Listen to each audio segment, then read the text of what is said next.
I watched a lot of YouTube and Netflix to find 9 habits to help you speak clearly. No more overthinking or making words too hard. I spent 5 years studying how people learn languages. Today, I'm going to share everything I learned with you. Ooh, starting with the drama. 5 years studying science.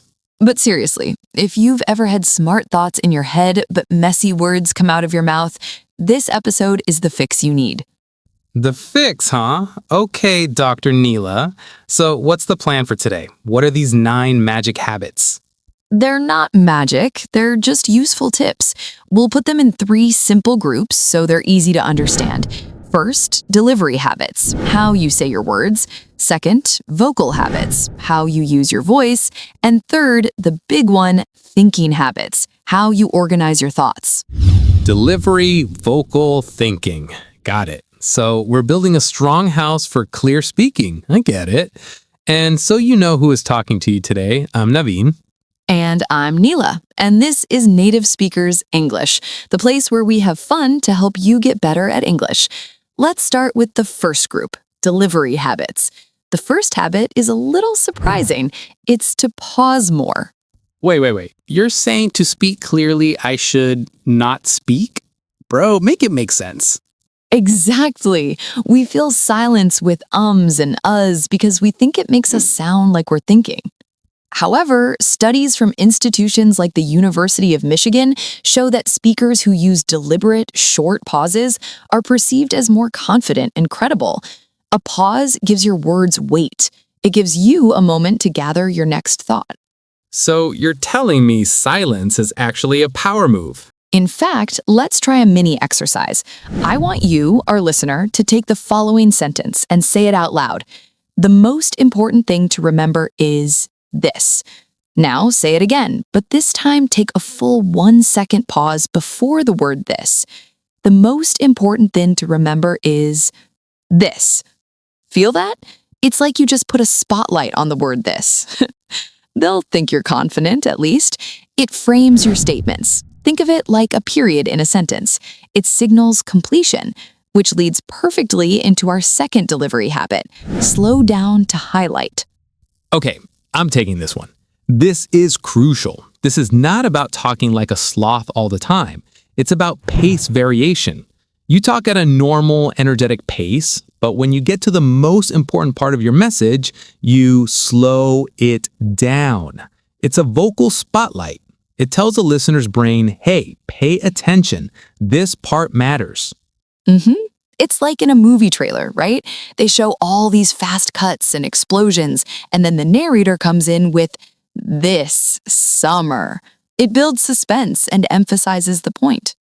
Exactly. It's auditory highlighting. You are literally making your point more memorable just by changing your speed. Okay, what's number 3 in the delivery toolkit? Habit 3 is to use declarative statements.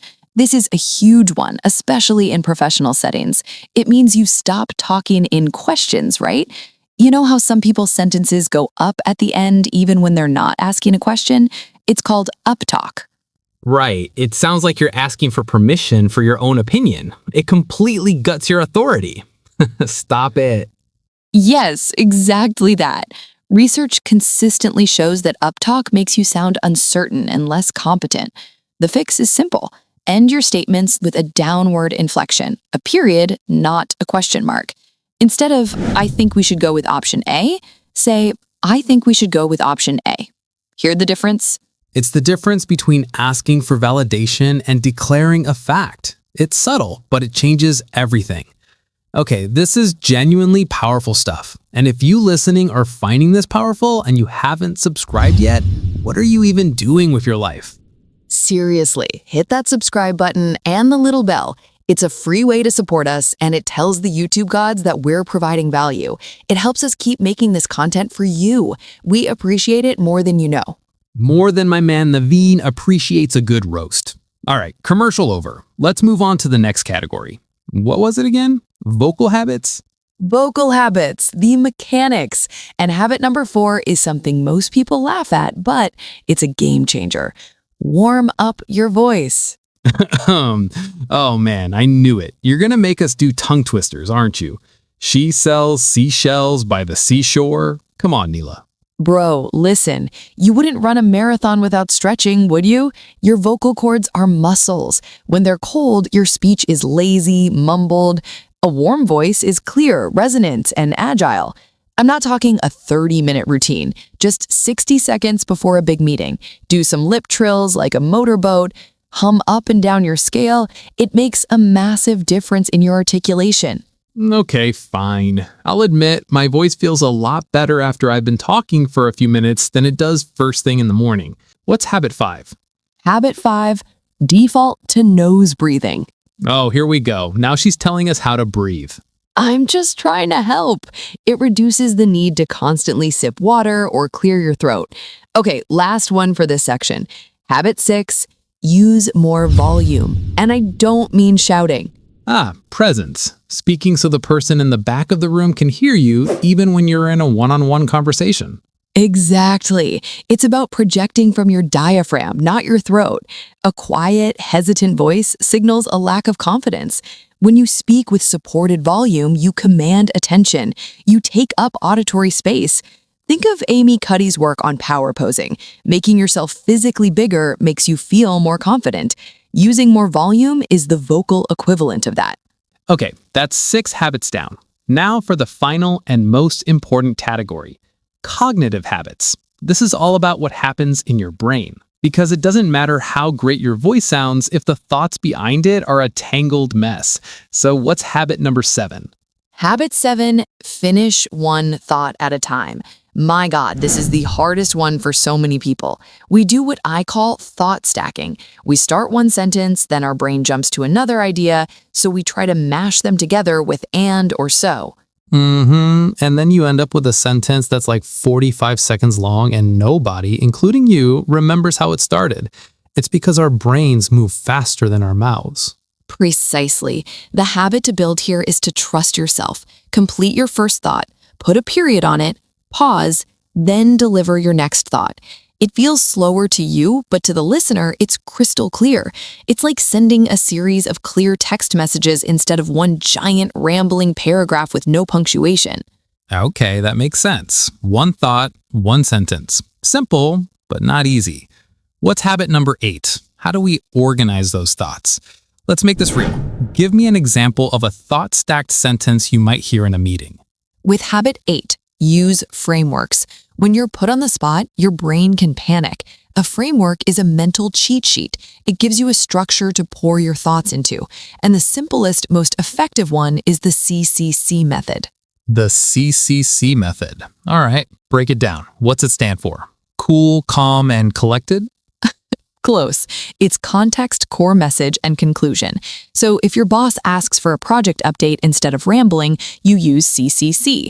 Context, we're in the final testing phase. Core message, we found a minor bug, but it's on track. Conclusion, we'll have it fixed by Friday for the launch next week. Boom. Clean, efficient. You sound prepared even when you're improvising. It's a mental map for clarity. I love that. Okay, we've arrived at the final habit, the 9th level of clear speaking enlightenment. What is it? Habit 9 is the secret weapon. Use analogies. Our brains are not built to understand abstract data. They are wired for stories and comparisons. An analogy takes a new complex idea and connects it to something the listener already understands. It's the ultimate shortcut to comprehension. Right. Instead of explaining what a blockchain is with technical jargon, you say, it's like a digital ledger that's shared and verified by a huge community, so no single person can cheat the system. You build a bridge from their world to your idea. Exactly. We've been doing this whole episode, comparing vocal warm-ups to stretching, frameworks to a map, thought stacking to bad texting. It makes everything click. So speaking clearly is like making a really good sandwich. You've got the bread, which is the delivery, the main ingredients, which is your voice, and the sauce, which is how you arrange your thoughts. Is that a good one? Oh, bro, that's terrible. I'd say it's more like building a house. You need a solid foundation, your vocal habits, a strong, appealing structure, your delivery habits, and a clear, logical blueprint, your cognitive habits. Without all three, the whole thing falls apart. Okay, yours was better. I'll give you that. All right, let's put a bow on this. 9 habits, 3 categories. Neela, hit him with the final recap. You got it. For your delivery, 1. Pause more. 2. Slow down to highlight. 3. Use declarative statements. For your voice, 4. Warm up. 5. Default to nose breathing. 6. Use more volume and presence. And for your brain, 7. Finish one thought at a time. 8. Use frameworks like CCC. And 9. Use analogies. That's the whole toolkit. And look, the goal here isn't to turn you into some kind of perfect robotic speaker overnight. That's boring. The goal is to remove the friction between your brain and your mouth. It's about giving you the tools to feel confident, to get your amazing ideas out of your head and into the world clearly. And to know you're not alone in this journey. We're all practicing, we're all a work in progress. So we want to hear from you. Head down to the comments and let us know which one of these 9 habits you are going to start practicing this week. We read every single comment. This has been Native Speakers English. I'm Naveen. And I'm Neela. Keep speaking, keep learning, and we'll see you in the next one.